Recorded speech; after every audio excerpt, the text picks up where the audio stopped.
بسم اللہ الرحمن الرحیم۔ ناظرین السلام علیکم، میں ہوں آپ کا میزبان صابر شاکر، وفاقی دارالحکومت اسلام آباد سے کچھ تازہ ترین اطلاعات اور اہم خبریں۔ 3 اسٹیشن پہ اس وقت خبریں ہیں جی، ایک لندن، ایک لاہور عمران خان صاحب کا زمان پارک، اور تیسرا راولپنڈی۔ ان 3 جگہوں پہ، اور چوتھا شہر اسلام آباد۔ 3-4 خبریں آپ سے شیئر کرتا ہوں، لیکن سٹارٹ کریں گے ہم شہید ارشد شریف کے معاملے سے، کیونکہ ان کو بہیمانہ طریقے سے قتل کیا گیا۔ ساری باتیں سامنے آ چکی ہیں، واضح ہو چکا ہے، روز روشن کی طرح عیاں ہو چکا ہے کہ ان کو ٹارگٹ کر کے قتل کیا گیا۔ اب چیزیں ہیں آگے کہ ان کو قتل کرنے والے کون تھے، منصوبہ ساز کون تھے،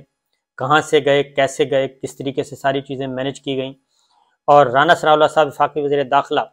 انہوں نے کہا ہے کہ خرم اور وقار نے، دونوں بھائیوں نے، جن کے ہاں ارشد شریف صاحب ٹھہرے ہوئے تھے، دونوں بھائیوں نے کینیا کی پولیس کے ساتھ مل کے یہ واردات کی ہے۔ لیکن سوال یہ پیدا ہوتا ہے، خرم اور وقار، ان کو ارشد شریف صاحب سے کیا مسئلہ تھا اور ان کی کیا دشمنی تھی؟ انہوں نے تو ٹھہرایا ہوا تھا، اور پھر وہ ان کی نیت کیوں خراب ہوئی، اور انہوں نے کیوں یہ قتل کروایا یا قتل کیا، اور کس کے کہنے پہ کیا؟ یہ ہے بنیادی سوالات۔ اور پھر یہ کہ پاکستان سے جو GIT کی ٹیم گئی تھی، اس سے کینیا کی پولیس نے پورے طریقے سے تعاون نہیں کیا، بہت ساری انفارمیشنز انہوں نے شیئر نہیں کی، نمبر 1۔ نمبر 2، خرم اور وقار کے جو موبائل فونز تھے، ان کے ڈیٹا تک رسائی بھی حاصل نہیں ہو سکی، اور ان کے موبائل فون تک بھی رسائی حاصل نہیں ہو سکی ہماری GIT کو، اور اس میں بھی کوئی تعاون نہیں کیا گیا۔ اور پھر یہ کہ خرم اور وقار بھی ایک حد سے زیادہ کوآپریٹ نہیں کر رہے، اور انہوں نے بھی ایک طوطے کی طرح جو سٹیٹمنٹ تھی کہ شناخت کی غلطی، یہ ایک ایسا جملہ ہے کہ بالکل ایسا لگ رہا ہے کہ جو عمران خان پہ جو قاتلانہ حملہ ہوا، جیسے وہ طوطا، اس طوطے نے سبق یاد کیا ہوا تھا، اسی طریقے سے اس طوطے نے بھی سبق یاد کیا ہوا تھا کہ، اور اسی ایک جملے کو بار بار ریپیٹ کیا جا رہا تھا کہ یہ شناخت کی غلطی ہے، کینین پولیس جو کہہ رہی ہے وہ موقف مان لیا جائے۔ اس کے بعد اب ایک اور چیز سامنے آ چکی ہے، ریپیٹ کرنے کی ضرورت نہیں ہے۔ اب ان کی فیملی جو ہے، فیملی ممبرز باقاعدہ طور پہ اب بولنا شروع ہو گئے ہیں، ان کی والدہ، ان کی اہلیہ بول رہی ہیں، ان کی بیٹی بول رہی ہیں، اور وہ انصاف کی طلبگار ہیں۔ ایک اور چیز سامنے آئی کہ ڈائریکٹر پیمز نے کل اپیئر ہوئے وہ خانزادہ کے پروگرام میں، اور انہوں نے کچھ باتیں کی۔ انہوں نے کہا جی تشدد کے 12 نشانات ہیں، اور یہ سب کچھ بتایا، 4 ناخن نہیں ہیں، ارشد شریف کے ہاتھ کے 4 ناخن نہیں تھے، لیکن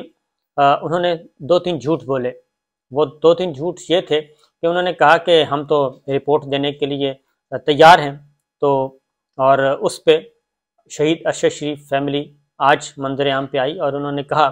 کہ یہ جھوٹ بول رہے ہیں، ہم ان کے پاس گئے، 1 دفعہ نہیں 2 دفعہ گئے، اور پھر اس بیان کے بعد پھر گئے، لیکن یہ اس انٹرویو کے بعد جو انہوں نے دیا خانزادہ کے پروگرام میں، لیکن ہمیں پوسٹ مارٹم رپورٹ نہیں دی جا رہی۔ تو اس طریقے سے یہ سارے کے سارے آپس میں مل کے کیوں جھوٹ بول رہے ہیں، اس کی سمجھ نہیں آتی۔ پھر یہ خود بخود ہی معاملے کو مشکوک بناتے ہیں، اور جس طریقے سے جو چیزیں تھیں، کچھ چیزیں اب انہوں نے بتا دیا، رانا ثناءاللہ صاحب نے یہ بھی بتا دیا کہ ارشد شریف کے جو موبائل فون، ان کا لیپ ٹاپ، وہ چوری ہو چکا ہے، یعنی وہ پولیس کی کسٹڈی میں بھی نہیں ہے۔ اس سے آپ اندازہ کر سکتے ہیں کہ یہ معاملہ کتنا گھمبیر، اور کتنا گھمبیر تو نہیں کہنا چاہیے، سیدھا سادہ اسٹریٹ فارورڈ یہ معاملہ ہے۔ اب وہاں پہ واردات ہوئی، ان کو قتل کیا، لیکن وہ کہتے ہیں جی کہ وہ چوری، واردات والی جگہ سے وہ چوری ہو گیا سامان، یہ ممکن نہیں ہے۔ ان کے ساتھ پھر کچھ اور بھی ڈسکس بھی تھیں، وہ بھی نہیں مل رہی۔ تو اس کا مطلب یہ ہے کہ سارے کا سارا وہ جو ہے وہ ان کسی محفوظ جگہ پہ تو ہے، لیکن کس کے پاس ہے، اس بات کا اندازہ کوئی امکان یا نظر نہیں آ رہا کہ کون ہو سکتا ہے۔ تو اس طریقے سے جی شہید ارشد شریف صاحب کی والدہ نے اور ان کی اہلیہ نے واضح طور پہ بتا دیا کہ انہیں پوسٹ مارٹم رپورٹ آج بھی نہیں دی گئی، اور وہی ڈائریکٹر صاحب جو کل ٹی وی پہ اپیئر ہو کے بڑے بلند بانگ دعوے کر رہے تھے، آج ان کا یہ جھوٹ نکل آیا۔ اس پہ صرف اتنا ہی کہا جا سکتا ہے کہ یہ آخر یہ سب کچھ، ان کی ڈوریاں کیسے ہل رہی ہیں، اور ان چیزوں کو کیوں چھپایا جا رہا ہے، اس میں شفافیت کیوں نہیں لائی جا رہی۔ بہرحال کچھ چیزیں ہیں ایسی، تو جیسے جیسے وقت گزرے گا وہ ساری چیزیں سامنے آئیں گی، اور ابھی تک جو پرائم منسٹر آف پاکستان نے چیف جسٹس آف پاکستان کو جو خط لکھا تھا کمیشن تشکیل دینے کے لیے، شاید اس کا ابھی تک جواب نہیں آیا، اور اس کی وجہ کیا ہو سکتی ہے ابھی تک شاید چیف جسٹس آف پاکستان جو ہیں وہ سوچ رہے ہوں گے، مشورہ کر رہے ہوں گے، تو جیسے ہی وہ کمیشن بنے گا اس کے بعد کچھ چیزیں مزید کلیئرٹی کے ساتھ آئیں گی۔ ایک اور چیز بھی پتہ چلی ہے، اور وہ ہے کہ کراچی میں ایک اور صاحب بھی ہیں، ان کو بھی شاید انویسٹیگیٹ کرنا پڑے، اور اگر یہ کمیشن جب ہوگا تو تب کی بات ہے کہ کراچی میں بھی ایک صاحب ہیں جو کہ کمیشن ان کو طلب کر سکتا ہے، اور پھر ساتھ ہی ساتھ ہماری جو صحافتی تنظیم ہے انہوں نے بھی آج باقاعدہ طور پہ اس کیس کو پرسو کیا ہے، دیر آئے درست آئے، اور پی ایف یو جے کے عہدیداروں نے ملاقات کی شہید ارشد شریف کی فیملی سے، اور پھر ایک 5 ممبرز کی کمیٹی بنا دی گئی ہے جو اب معاملے کو لے کے آگے بڑھے گی، اور شہید ارشد شریف کے معاملے میں اس کیس کو لے کے اس کو دیکھا جائے گا، اور اس کی مانیٹرنگ بھی کی جائے گی، اس میں فریق بننے کی درخواست کی جائے گی۔ میرا خیال ہے کہ اس میں کچھ اور جرنلسٹوں کو بھی آنا چاہیے، تنظیم سے ہٹ کے بھی ان کو بھی فریق بننا چاہیے، تاکہ یہ معاملہ جو ہے آگے مزید کھل سکے۔ اس میں کچھ وکلا بھی میدان میں آئیں گے اس معاملے میں، اور کچھ وکلا نے بھی اپنی خدمات جو ہیں وہ پیش کی ہیں، جن کے مقدمات تھے، ارشد شریف صاحب کے جن کے پاس مقدمات تھے۔ تو بہرحال یہ ڈیولپمنٹس ہیں، میں نے کہا آپ سے شیئر کروں۔ آگے بڑھتے ہیں کچھ پولیٹیکل خبروں کی طرف، اور اسی طریقے سے جیسے شہید ارشد شریف کا معاملہ ہے، اسی طریقے سے عمران خان پہ قاتلانہ حملے کا معاملہ بھی ہے، وہ بھی ابھی تک کسی سمت آگے نہیں بڑھ رہا۔ اب لانگ مارچ، عمران خان صاحب کا لانگ مارچ،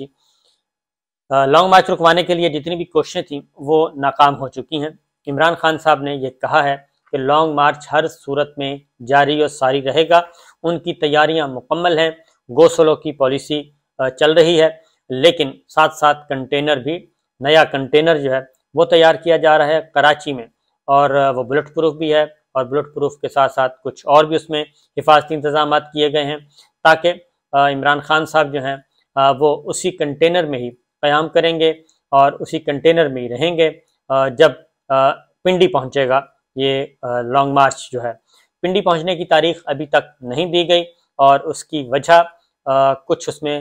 ہیں اہم خبریں اس میں پنہا ہیں کہ راول پنڈی جانے کی ابھی تک تاریخ نہیں دی گئی، اور اس کا فیصلہ بھی کیا جائے گا حالات کی مناسبت سے، کیونکہ معاملہ ہے army chief general Qamar Javed Bajwa صاحب کا اور نئے آرمی چیف کی تعیناتی کا۔ تو نئے آرمی چیف کی تعیناتی سمری کیا موو ہوتی ہے، اس میں کون کون سے نام ہوں گے، اور سمری موو ہوتی بھی ہے یا نہیں، یہ بھی آپ کو بتا دوں کہ سمری اگر موو نہ ہوئی تو اس سے بھی کوئی فرق نہیں پڑے گا، بلکہ پرائم منسٹر آف پاکستان جو ہیں وہ جو بھی مناسب سمجھیں گے ان کا نوٹیفیکیشن جاری کر دیں گے، کسی بھی کور کمانڈر کا نوٹیفیکیشن جاری ہو سکتا ہے۔ لیکن اب اطلاع یہ ہے کہ باجوہ صاحب کو باقاعدہ طور پہ، باضابطہ طور پہ کنوے کیا جا چکا ہے کہ آپ تشریف لے جا رہے ہیں، اور آپ کی ایکسٹینشن کا کوئی امکان نہیں ہے۔ انہوں نے اپنی فیئر ویل الوداعی جو پارٹیاں ہیں وہ زیادہ سے زیادہ اٹینڈ کرنا شروع کر دی ہیں، اور کل بھی وہ متحرک رہے الوداعی پارٹیوں کے سلسلے میں، ملتان گئے ہوئے تھے، اور ان کو بتا دیا گیا۔ دوسرا ایک اور چیز بھی فیصلہ کی گئی ہے کہ یہ پرائم منسٹر کا اختیار ہے، اور نئی اپائنٹمنٹ میں بھی ان کا کوئی عمل دخل نہیں ہوگا، نئی اپائنٹمنٹ میں بھی کوئی عمل دخل نہیں ہوگا۔ ایک قاعدے اور ضابطے کے مطابق سمری آئے گی، اور اس سمری کے accordingly prime minister of Pakistan جو ہیں وہ ڈیسیشن کریں گے، وہ فیصلہ لیں گے، اور نئے آرمی چیف کا تقرر ہو جائے گا۔ لہٰذا وہ جو ضد ایک درمیان میں چل رہی تھی، ایک لالی پاپ دیے ہوئے تھے کہ میں آپ کو بنوا دوں گا، میں آپ کو بنوا دوں گا، آپ بھی ہو سکتے ہیں، آپ بھی ہو سکتے ہیں، یہ ساری چیزیں جو ہیں وہ چل رہی تھیں، لیکن اب بڑا کیٹاگوریکلی کلیئرلی یہ بات کر دی گئی ہے کہ اس میں کوئی دو رائے نہیں ہے، جو جس کا اختیار ہے وہ استعمال کرے گا۔ وزارت دفاع کا کام سمری بھیجنا ہے، اور پرائم منسٹر کا کام تقرری کرنا ہے، اور سمری کے بغیر بھی پرائم منسٹر آرمی چیف کی تقرری کر سکتے ہیں، جیسا کہ ماضی میں بھی ایسا ہو چکا ہے۔ بہرحال لانگ مارچ رکوانے کے لیے لاہور ہائی کورٹ میں کیس کیا تھا جی، اور لانگ مارچ رکوانے کے لیے ہائی کورٹ میں کیس لگا، لیکن اس پہ جو سٹے آرڈر ہے وہ نہیں مل سکا، اور لانگ مارچ کو روکنے کی استدعا لاہور ہائی کورٹ نے مسترد کر دی۔ انہوں نے کہا کہ جمہوری حق ہے اور یہ جمہوری حق استعمال ہونا چاہیے پرامن طریقے سے، اور اس میں کوئی دنگا فساد نہیں ہونا چاہیے، لہٰذا یہ ایک اور جو اٹیمپٹ کی جا رہی تھی وہ بھی اس کو بھی روک دی گئی ہے۔ ایک اور اطلاع بھی ہے، وہ بہرحال چلیں وہ اگلی ویڈیو میں انشاءاللہ آپ کے ساتھ شیئر کروں گا۔ اور جاتے جاتے بتا دوں کہ شہباز شریف صاحب کا جو مقدمہ تھا برطانوی عدالت میں ڈیلی میل کے ساتھ، اس میں مسلسل جھوٹ بولا جا رہا ہے۔ 6 فروری 2021 کو بھی جھوٹ بولا گیا کہ وہ بری ہو گئے ہیں، باعزت طور پہ بری ہو گئے ہیں۔ شہزاد اکبر صاحب نے اس وقت بھی کہا تھا کہ یہ ابھی تک انیشیل ہے، ابتدائی سماعت ہے، ابھی اس کیس کی ہیئرنگ ہونی ہے، اور اب پتہ چلا ہے کہ یہ کیس ابھی چل رہا ہے اور اس پہ حکم امتناعی چل رہا تھا، وہ حکم امتناعی اب خارج کر دیا ہے برطانوی عدالت نے، اب کیس آگے بڑھے گا۔ شہباز شریف صاحب سے کہا گیا ہے کہ آپ اپنا جواب سبمٹ کریں، ان کو، ان کے داماد کو، اور وہ جواب سبمٹ نہیں کر رہے تھے، ان پہ اب جرمانہ عائد ہو گیا ہے۔ فرید قریشی ہیں ARY نیوز کے لندن کے بہت سینئر، انہوں نے یہ خبر دی ہے کہ دونوں کو، شہباز شریف صاحب کو بھی جرمانہ عائد کیا عدالت نے، اور ان کے داماد علی عمران کو بھی جرمانہ عائد کیا ہے، اور وہ ہے بھی 25,000 26,000 پاؤنڈ کا، ہر دونوں کو الگ الگ 26-27,000 پاؤنڈ فی کس جرمانہ عائد کیا گیا ہے۔ تو معاملات یہاں تک پہنچے ہیں، اور دسمبر 2023 میں اس کی ہیئرنگ فکس ہے، یعنی ابھی تک معاملہ عدالت میں ہے، چل رہا ہے، اور جرمانہ بھی شہباز شریف صاحب اور علی عمران کو ہو چکا ہے ARY نیوز فرید قریشی کی خبر کے مطابق۔ تو یہ چیزیں چل رہی ہیں جی، تو دیکھتے ہیں آگے کیا ہوتا ہے، لیکن بہرحال لندن میں بہت زیادہ کیا کہنا چاہیے، بہت ہی خفیہ طریقے سے صلاح مشورہ ہو رہا ہے، اور خاموشی سے شاید کچھ چیزیں پھنسی ہوئی ہیں، اور میاں صاحب کو راضی کرنے کی کوشش کی جا رہی ہے کہ مہربانی کریں، لیکن میاں نواز شریف صاحب جو ہیں وہ کہتے ہیں کہ آئین اور قانون، اس کے مطابق میں فیصلہ کروں گا۔ اگر میں ضیاء الدین بٹ صاحب کو آرمی چیف لگا سکتا ہوں تو پھر میں اب کیوں نہ پرائم منسٹر جو ہیں، اب کیوں نہ ان کو کہوں کہ آپ آرمی چیف لگائیں۔ بہرحال اچھا کھیل چل رہا ہے، اجازت دیجیے، اللہ حافظ۔